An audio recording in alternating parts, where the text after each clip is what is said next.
A good day to you all. My name is Mary Kagujje. I'll be presenting on the prevalence of TB and HIV in Zambia correctional facilities.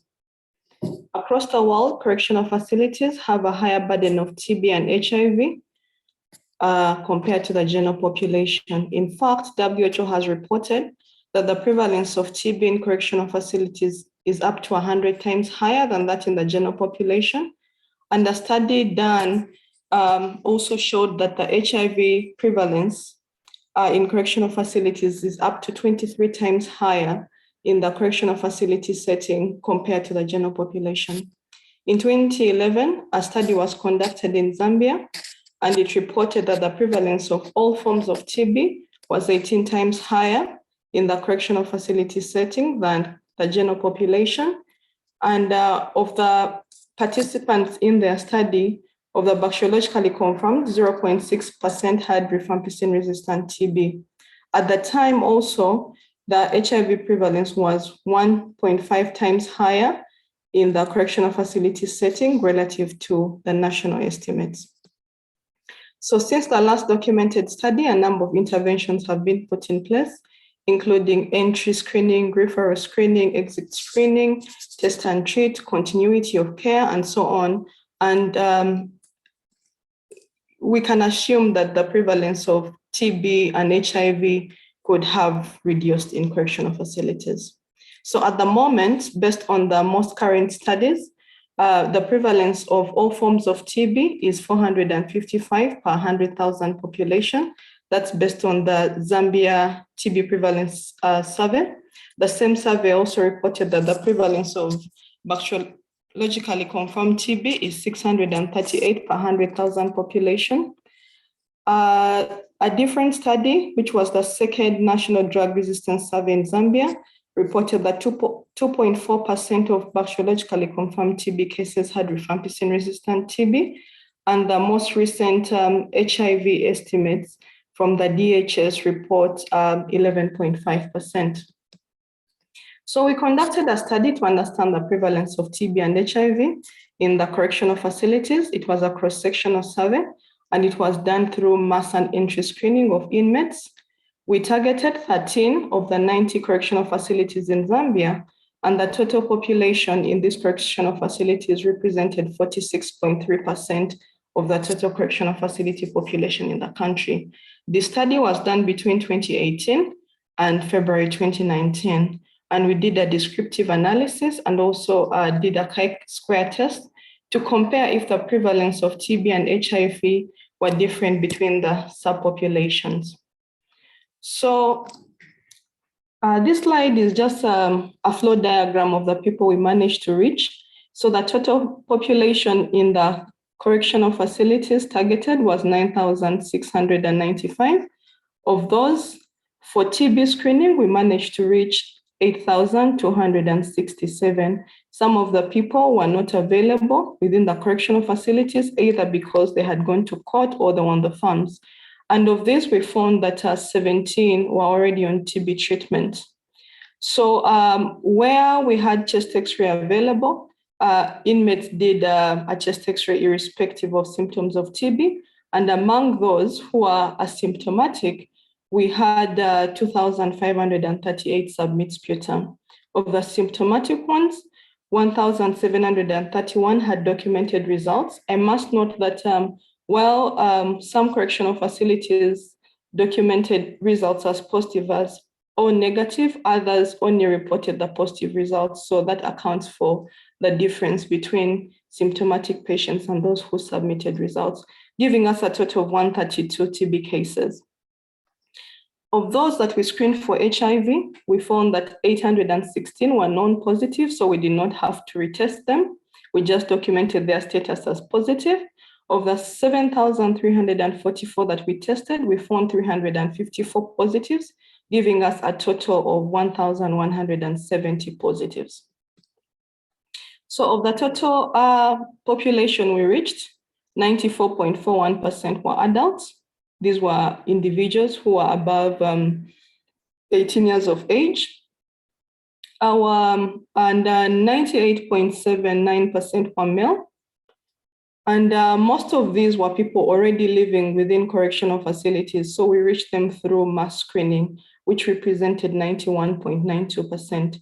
A few inmates were coming in as transfers from other correctional facilities, which was 2%.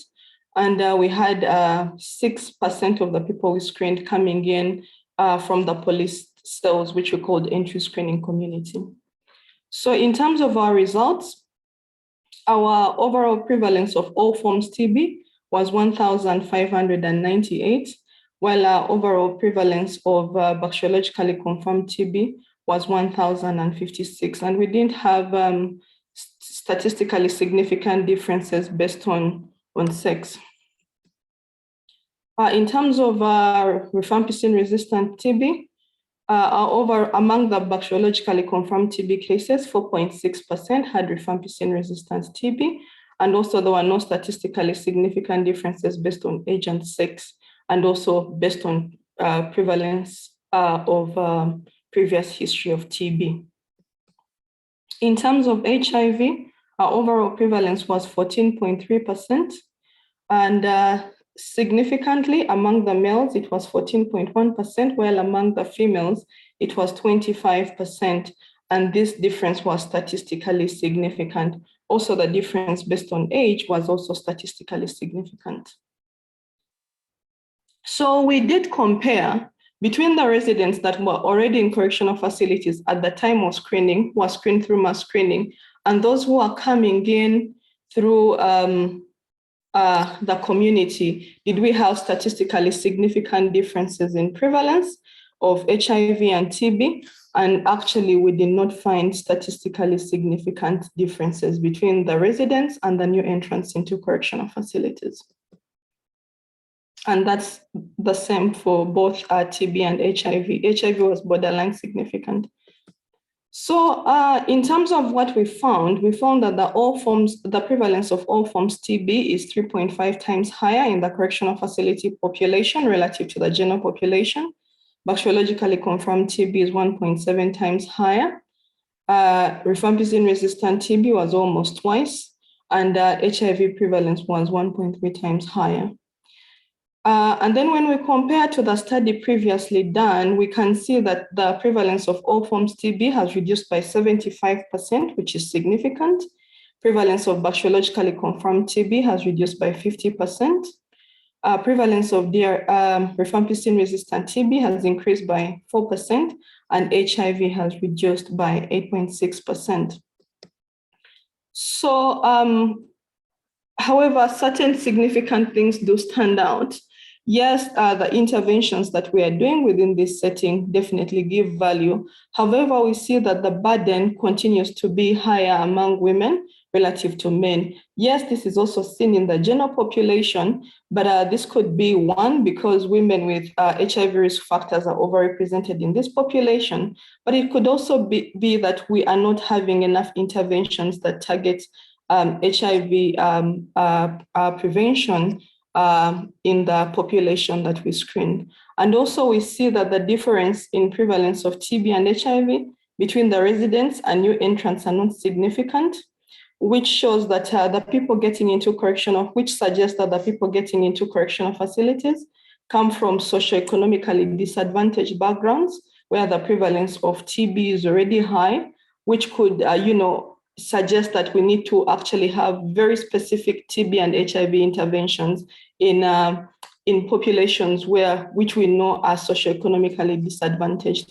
It could also be that we are having the same people reincarcerated, so incarcerated, released, and reincarcerated, showing that that's why maybe the rates are comparable. And then lastly, it could also be that people are spending long periods in police cells before they actually get into the correctional facilities, and the police cells also have somewhat similar conditions to correctional facilities. So in conclusion, significant progress has been made over the last decade in controlling TB and HIV in Zambia correctional facilities. However, the correctional facilities continue to be disproportionately affected by both diseases, and we need to continue strengthening the interventions that we have been implementing. And then we need to think around gender responsive programming for HIV within correctional facilities. Thank you very much. I would like to acknowledge the Zambia Correctional Service, the Ministry of Community Development, and Innocent Mwaba.